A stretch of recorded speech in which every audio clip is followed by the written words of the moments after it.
Pedestal fan work ചെയ്യുന്നില്ല എന്ന് പറഞ്ഞിട്ടാണ് നമ്മളിപ്പോൾ കംപ്ലയിൻറ്റ് നോക്കാൻ വന്നത്. കപ്പാസിറ്റർ പോയിട്ടുള്ളതാണ്. അപ്പോൾ ഈ കപ്പാസിറ്റർ പോയത് മാറ്റാനായിട്ട് നമുക്കൊരു ഇലക്ട്രീഷ്യൻ്റെയോ അല്ലെങ്കിൽ ടെക്നീഷ്യൻ്റെയോ ആവശ്യമൊന്നുമില്ല. നമുക്ക് തന്നെ മാറ്റാവുന്നതേ ഉള്ളൂ. നമ്മുടെ വീട്ടിൽ ഒരു സ്ക്രൂ ഡ്രൈവർ, ഒരു ടെസ്റ്റർ, ഒരു പ്ലെയർ, ഒരു ഇൻസുലേഷൻ ടൈപ്പ് ഇത്തരം കാര്യങ്ങളുണ്ടെങ്കിൽ നമുക്ക് മാറ്റിയെടുക്കാം.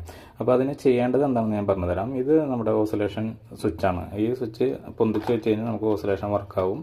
ഈ സ്വിച്ച് താത്തി വെച്ച് കഴിഞ്ഞാൽ ഓസിലേഷൻ ഓഫ് ആവും. അപ്പോൾ ഈ സ്വിച്ച് വലത്തോട്ട് തിരിച്ച് ഇങ്ങോട്ട് ഊരിയെടുക്കാം. ചിലത് സ്ക്രൂ ആയിരിക്കും. ഇതിപ്പോൾ സ്റ്റാൻഡേർഡ് കമ്പനിയുടെയാണ്. കഴിഞ്ഞൊരു 30 വർഷമായിട്ട് നമ്മൾ ഉപയോഗിച്ചുകൊണ്ടിരിക്കുന്ന ഫാനാണ്. അതിനുശേഷം ഇവിടെ പുറകുവശത്ത് ഒരു സ്ക്രൂ ഡ്രൈവർ വെച്ചിട്ട് സ്ക്രൂ ഊരിയെടുക്കുക. ഈ സ്ക്രൂ ഊരിയെടുത്ത് കഴിഞ്ഞാൽ നമുക്ക് ഈ ഇതാണ്ട് ഊരാൻ കിട്ടും. നേരെ ഇങ്ങോട്ട് വലിച്ചെടുത്ത് കഴിഞ്ഞാൽ ഈ കാണുന്നതാണ് നമുക്ക് മാറ്റേണ്ട കപ്പാസിറ്റർ. കപ്പാസിറ്ററിൽ നിന്ന് രണ്ട് വയറ് ഫാനിലേക്കും പോകുന്നുണ്ട്. ഈ വയറ് കറക്റ്റായിട്ട് ഡിസ്കണക്ട് ചെയ്യുക.